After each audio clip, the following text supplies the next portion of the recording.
الحمد للہ وکفی وسلام علی عبادہ الذین اصطفی اما بعد۔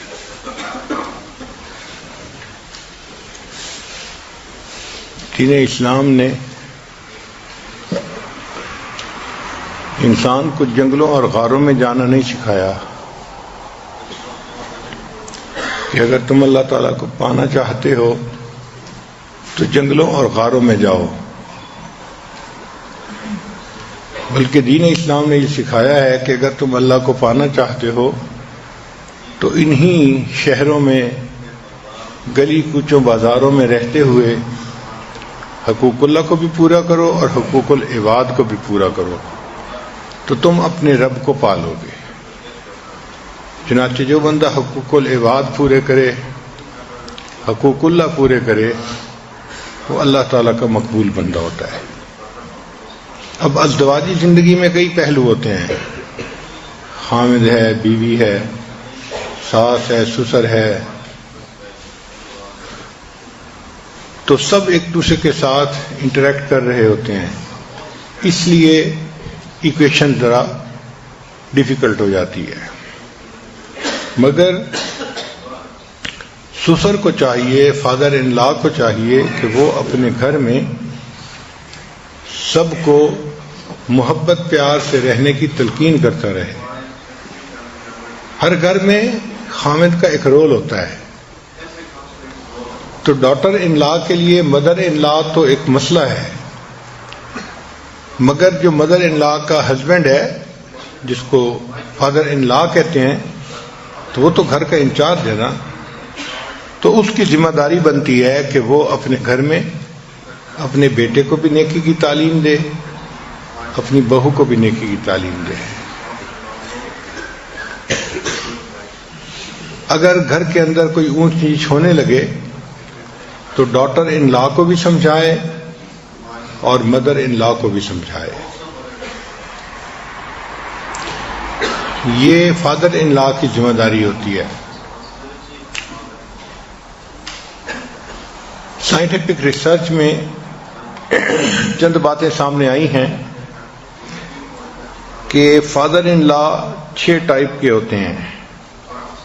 سب سے پہلی ٹائپ پیسیفائر۔ پیسیفائر کہتے ہیں بچے کی چوسنی کو۔ بچہ جب ذرا فارغ ہوتا ہے تو چاہتا ہے کہ میرے منہ میں چوسنی آ جائے، تو وہ آرام سے اس کو چوستا رہتا ہے، چپ رہتا ہے۔ یہ جو فادر ان لا ہے یہ ماڈریٹر ہوتا ہے اپنی وائف اور ڈاٹر ان لا کے درمیان۔ یہ بیوی کو بھی سمجھاتا ہے، بہو کو بھی سمجھاتا ہے اور مسئلوں کو ساتھ ساتھ حل کرتا رہتا ہے۔ یہ سمجھداری کا کام کرتا ہے جو ایک مرد کو کرنا چاہیے، اور گھر کے ماحول کو اچھا رکھتا ہے۔ اس کو پیسیفائر کہتے ہیں۔ Tries to maintain harmony in family. ایک ہوتا ہے ڈکٹیٹر فادر ان لا۔ بعض مردوں کی طبیعت ایسی ہوتی ہے کہ وہ بس اپنی ہی منوانا چاہتے ہیں، چلانا چاہتے ہیں۔ تو ریسرچ میں لکھا ہے کہ یہ اکیلا فادر ان لا 10 مدر ان لا کے برابر ہوتا ہے۔ ماشاءاللہ بڑی ہائی ویلیو چیز ہوتی ہے۔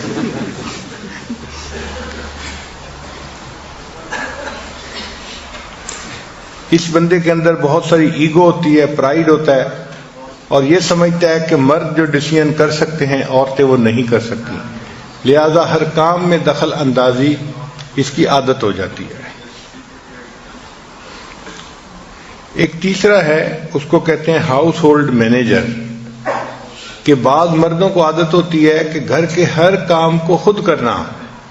صاف ظاہر ہے جب مرد کسی کام کو کرنے لگتا ہے تو وہ عورتوں سے بہتر کر لیتا ہے۔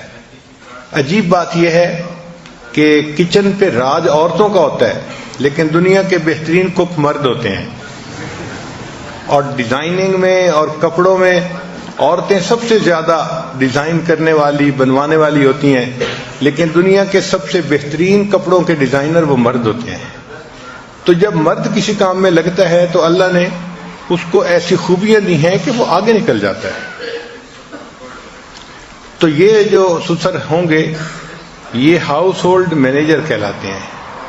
ہر کام میں یہ اپنی دخل اندازی کرتے ہیں. کلینلینس کیسے کرنی ہے، کچن کو کیسے مینٹین کرنا ہے، کپڑے کیسے دھونے ہیں، کیسے رکھنا ہے، ہر چیز میں ان کی انسٹرکشن موجود ہوتی ہیں. ایک فادر ان لا وہ ہوتا ہے جس کو گوسپ کنگ کہتے ہیں. وہ باتوں نہیں بندہ ہوتا ہے، بس باتیں کرنے کا ماہر. باتیں کر کے بیوی کو بھی خوش رکھتا ہے، باتیں کر کے بچوں کو بھی خوش رکھتا ہے. تو ریسرچ میں لکھا ہے کہ یہ بھی ایک عورت ہی کی طرح گھر میں ایک عورت ہی ہوتی ہے.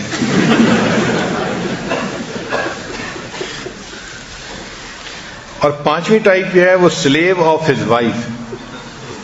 ایسا فادر ان لا کہ جو اپنی بیوی کا ماؤتھ پیس ہوتا ہے. بیوی نے جو کہنا ہوتا ہے وہ خود نہیں کہتی، وہ اپنے ہسبینڈ سے کہلواتی ہے. چنانچہ he is mouthpiece of his wife, his wife control the string. اور اس بندے کے نزدیک اس کی وائف دنیا کی سب سے کامل اور بہترین عورت ہوتی ہے. اس کو اپنی بیوی کے اندر کوئی نقص نظر نہیں آتا. آگے ہے کہ how to be a good father in law. ایک اچھا فادر ان لا ہم کیسے بن سکتے ہیں؟ تو جو بھی ڈیسیژن گھر میں ہونے ہو، ایک فادر ان لا کی ذمہ داری بنتی ہے کہ اس میں ڈاٹر ان لا یا سن ان لا کو ضرور شامل کرے تاکہ وہ بھی اپنے آپ کو پارٹ آف دی فیملی سمجھے. پھر ہمیشہ بی سپورٹیو. اس کا ایٹیٹیوڈ ہمیشہ سپورٹیو ہی ہونا چاہیے. ہمیشہ بچوں کو سپورٹ کرنے والا ہو، ان کو مدد دینے والا ہو. اور اس کی طبیعت میں کائنڈنیس ہونی چاہیے، کیونکہ چھوٹوں کو بڑوں سے کائنڈنیس کی ضرورت ہوتی ہے، ہمدردی کی، مہربانی کی ضرورت ہوتی ہے. تو یہ بچوں کے اوپر مہربان ہو تو یہ ایک اچھا فادر ان لا بن سکتا ہے. نبی علیہ الصلوۃ والسلام کی بڑی صاحبزادی سیدہ زینب رضی اللہ تعالیٰ عنہ کا نکاح اپنے چچا کے بیٹے سے ہوا تھا، ابو العاص سے. اور اس وقت وہ مسلمان نہیں تھے جب نکاح ہوا تھا. کہ جب نبی علیہ الصلوۃ والسلام نے نبوت کا دعویٰ فرمایا تو اس وقت بھی ابو العاص نے اسلام لانے میں جلدی نہیں کی. اب اللہ کی شان دیکھیں کہ ایک ایسا موقع آیا کہ ابو العاص اپنے تجارتی سفر پہ ایک قافلے کو لے کے شام کی طرف گئے، اور جب واپس آنے لگے تو مدینہ طیبہ کے جو صحابہ کرام تھے انہوں نے ایک موقع پہ اس کو گرفتار کر لیا. اب وہ گرفتار ہو کے نبی علیہ السلام کی خدمت میں پہنچا دیے گئے. اب داماد ہے، گرفتار ہو کے پہنچے، مسلمان بھی نہیں ہے، اور بیٹی مکہ مکرمہ میں ہے ابھی. تو یہ ایک ڈیلیکیٹ سی سچویشن تھی نا. تو اس واقعے سے دیکھنا چاہیے کہ نبی علیہ السلام نے اس کو کتنی خوبصورتی سے ہینڈل کیا، کتنے پیارے طریقے سے ہینڈل کیا.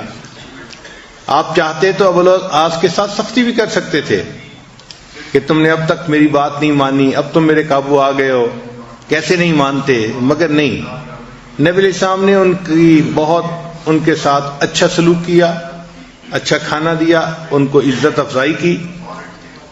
اور عزت افزائی کے بعد پھر نبی علیہ الصلوۃ والسلام کے پاس نبی علیہ السلام کی بیٹی نے مکہ مکرمہ سے ایک چیز بھیجی، ایک رنگ بھیجی جو نبی علیہ الصلوۃ والسلام نے خدیجہ کبریٰ رضی اللہ تعالی عنہا کو دی تھی، اور انہوں نے شادی کے موقع پہ اپنی بیٹی کو دے دی تھی.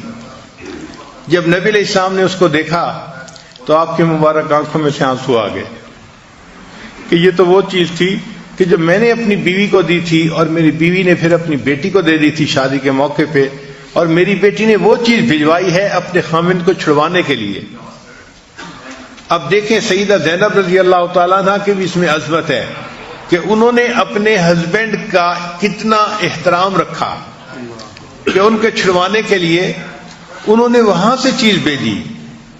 جب نبی علیہ السلام کو ملی تو آپ صلی اللہ علیہ وسلم نے صحابہ کرام سے مشورہ کیا کہ بھئی میری بیٹی نے یہ چیز بھیجی ہے کہ ہم یہ فدیہ لے کے ان کو چھوڑ دیں، اب آپ بتائیں کیا کرنا چاہیے. صحابہ کرام نے عرض کیا اے اللہ کے حبیب صلی اللہ علیہ وسلم آپ چیز بھی واپس کر دیں اور ان کو آزاد بھی کر دیں، آپ کو اختیار ہے، آپ جو چاہیں کریں۔ چنانچہ جب نبی علیہ السلام کو اختیار مل گیا تو آپ صلی اللہ علیہ وسلم نے ابو العاص سے بات کی۔ کیا بات کی؟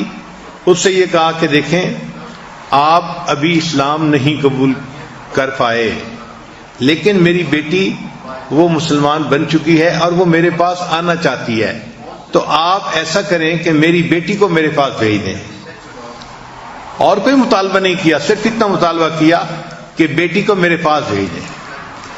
چنانچہ جب نبی علیہ السلام نے یہ مطالبہ کیا تو انہوں نے تسلیم کر لیا کہ ٹھیک ہے میں مکہ مکرمہ جاؤں گا اور جاتے ہی آپ کی بیٹی کو میں مدینہ بھیج دوں گا۔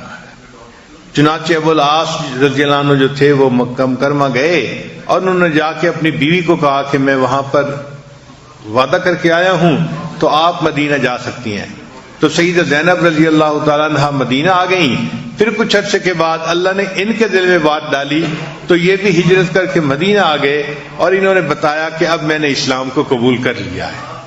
تو دیکھیں اللہ تعالیٰ نے اپنے حبیب صلی اللہ علیہ وسلم سے کتنا احسن طریقے سے فیصلہ کروایا کہ داماد نے اسلام بھی قبول کر لیا اور اس نے بیٹی کو بھی نبی علیہ السلام کے پاس بھیج دیا۔ تو یہ سسر کو چاہیے کہ وہ ایسے معاملے میں سمجھداری کا ثبوت دے اور عقل مندی سے کام لے اور بہتر فیصلے کرے۔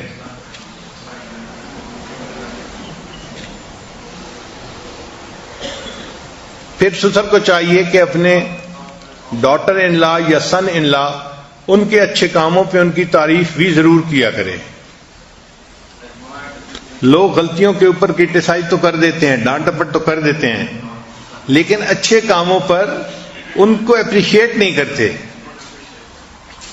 مثلا داماد نے بیٹی کو خوش رکھا ہے یا بہو نے بیٹے کو خوش رکھا ہوا ہے تو اس پہ تعریف بھی کرنی چاہیے، اس کو انکریج کرنا چاہیے، اس کو دعائیں دینی چاہیے، اللہ آپ کو جزائے خیر دے، آپ نے میری بیٹی کو بہت خوش رکھا ہوا ہے، اللہ آپ کو جزائے خیر دے، آپ نے میرے بیٹے کو بہت خوش رکھا ہوا ہے۔ اس سے کیا ہوتا ہے کہ ڈاٹر ان لا یا سن ان لا کے دل میں محبت بڑھ جاتی ہے۔ پھر سسر کو چاہیے کہ let go of grudges and give advice appropriately, چھوٹی چھوٹی باتوں کی رنجش دل سے نکال دینی چاہیے اور ویژن زیادہ ہونا چاہیے، بڑا ہونا چاہیے، براڈ سکیل پہ دیکھنا چاہیے معاملے کو کہ گھر کے اندر ماحول اچھا رہے اور سب کے تعلقات ایک دوسرے کے ساتھ اچھے ہوں۔ پھر سسر کی یہ بھی ذمہ داری بنتی ہے کہ میک دعا بہو کے لیے اور داماد کے لیے، جس طرح اپنے بیٹوں کے لیے بچوں کے لیے دعا کرتا ہے، ذمہ داری بنتی ہے کہ وہ اپنے داماد اور اپنی بہو کے لیے بھی اسی طرح دعا کرے۔ چنانچہ نبی علیہ السلام اپنے دامادوں کے لیے بہت دعائیں کرتے تھے۔ حدیث مبارکہ میں ہے کہ شروع میں جب کچھ لوگ حضرت جا رہے تھے اور کچھ لوگ مکہ مکرمہ آ گئے، نبی علیہ السلام ہجرت کر کے مکہ مکرمہ مدینہ طیبہ تشریف لے آئے، تو نبی علیہ السلام کو حضرت عثمان غنی اور ان کی بیوی سیدہ رقیہ کے بارے میں پتہ نہیں تھا کہ وہ کہاں جا رہے ہیں۔ تو ایک عورت آئی حبشہ کی اور اس نے آ کے بتایا کہ میں نے دیکھا کہ عثمان رضی اللہ عنہ اپنی بیوی کو سواری پر لے کر جا رہے تھے۔ تو جیسے ہی نبی علیہ السلام نے سنا کہ حضرت عثمان غنی رضی اللہ عنہ اپنی بیوی سیدہ رقیہ کو لے کر جا رہے تھے تو نبی علیہ السلام نے فوراً دعا دی، اے اللہ تو ان دونوں کا مصاحب بن جا، ان کا ساتھی بن جا اور ان کے سفر میں ان کے لیے آسانیاں فرما۔ تو دعائیں دینا یہ بھی ایک اہم کام ہے، اس سے اللہ تعالیٰ دلوں کو نیکی پر جما دیتے ہیں۔ پھر give them gifts، وقت کے مناسب، موقع کے مناسب چھوٹے بڑے گفٹ جو ہیں وہ دینے چاہیے بچوں کو، اس سے بچوں کے دل میں محبت آتی ہے۔ ہمیشہ ہر بات میں پازیٹو سائڈ کو دیکھنا چاہیے، نیگیٹو سائڈ کو نہیں دیکھنا چاہیے۔ Be a mediator not a home breaker, تو فادر ان لا کو چاہیے کہ وہ میڈیٹر بنے، ہوم بریکر نہ بنے۔ ہم نے دیکھا ہے کہ بہت سارے گھروں میں بچی اگر بتاتی ہے کہ خاوند مجھے ٹف ٹائم دے رہا ہے، ستا رہا ہے، تو سب سے پہلے اس کا باپ ہی کہتے ہیں اچھا تجھے جانے کی کوئی ضرورت نہیں، تو گھر کو توڑ دیتے ہیں۔ یہ ذہن میں رکھیں کہ جوڑ ہمیشہ توڑ سے بہتر ہوا کرتا ہے، جوڑ ہمیشہ توڑ سے بہتر ہوا کرتا ہے۔ ہر ممکن کوشش کرنی چاہیے جوڑ پیدا کرنے کی۔ ایک مرتبہ نبی علیہ السلام سیدنا عثمان غنی لانو کے گھر تشریف لائے تو دیکھا کہ ان کی بیٹی سیدہ رقیہ رضی اللہ تعالیٰ عنہ وہ حضرت عثمان غنی رضی اللہ عنہ کا سر دھو رہی تھی، پانی ڈال رہی تھی، صابن لگا رہی تھی، تو اپنے خاوند کا سر دھو رہی تھی۔ تو نبی علیہ السلام دیکھ کر خوش ہوئے اور آپ نے حضرت رقیہ رضی اللہ عنہ کو فرمایا کہ بیٹی اپنے خاوند کا بہت خیال رکھا کرو، یعنی ایک کام کرتے دیکھا، اس کو اپریشیٹ کیا کہ بیٹا تم بہت اچھا کر رہی ہو، اپنے خاوند کا اور اچھا خیال رکھا کرو۔ اسی طرح اگر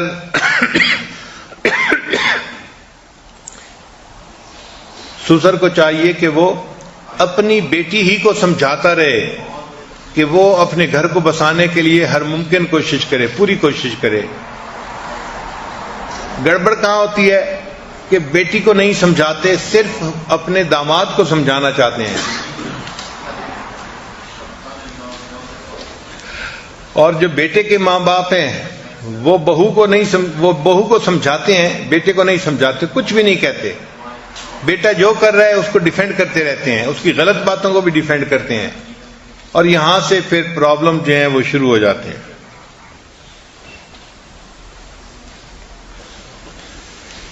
پھر ایک پوائنٹ اور بھی ہے کہ flexibility in scheduling family gathering and events, family gathering اور ایونٹس رکھنے ہوں تو اس میں فلیکسیبلٹی رکھنی چاہیے۔